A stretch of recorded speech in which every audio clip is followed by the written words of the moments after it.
కాషాయ వస్త్రాలు తీసుకుని చమత్కారపు మాటలు మాట్లాడుతూ యేసు ప్రభుని ఎటకారం చేస్తున్నారే, మీకు బహు పరాక్. ఆ రోజు మీకు బహు భయంకరమైన దినం. సెకండ్ కమింగ్లో తగలడిపోతారేమో అనుకుంటున్నారు. టీవీలో న్యూస్లో కూర్చొని రోడ్ల మీద తిరిగి మొబైల్స్లో వీడియో తీసుకుని ఎటకారం చేసినట్టు కాదు. భూపతుల అధిపతి, రాజులకు రాజు, ప్రభులకు ప్రభు, నమ్మకమైన సాక్షి, తన వేవేల పరిశుద్ధ పరివారంతో మేఘారుడే వస్తున్న రోజు మీకు టెర్రర్, వణికిపోతావు. ఆ రోజు నీకెవడు యేసు ప్రభు ఆ రోజు దేవుడని చెప్పాల్సిన అవసరం లేదు.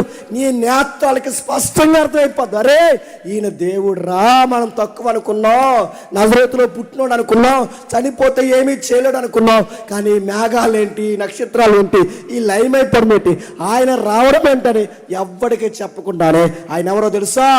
నాజరేయుడైన యేసుని ప్రతి కన్ను గుర్తుపడుతుంది, ప్రతి నోరు మాట్లాడుతుంది, ప్రతి వ్యక్తి నోరు మాట్లాడతారు. ఆ రోజు యేసు ప్రభు ముందు సాష్టాంగపడిపోతారు. ఆ రోజు ప్రకటన గ్రంథంలో నీకు నాకు ఏం రాస్తాడు తెలుసా? నీ వరుడు సమీపమనే ఉన్నాడు, త్వరలోనే వస్తాడు. ఆయన కొట్టినవారు, ఆయన తిట్టినవారు, నిన్ను కొడుతున్నవారు, నిన్ను తిడుతున్నవారు కూడా ఆ రోజు వాళ్ళకి టెర్రర్ స్టార్ట్ అవుతుంది. సంగమా, 7 సంఘాలారా మీరు ధైర్యంగా ఉండండి.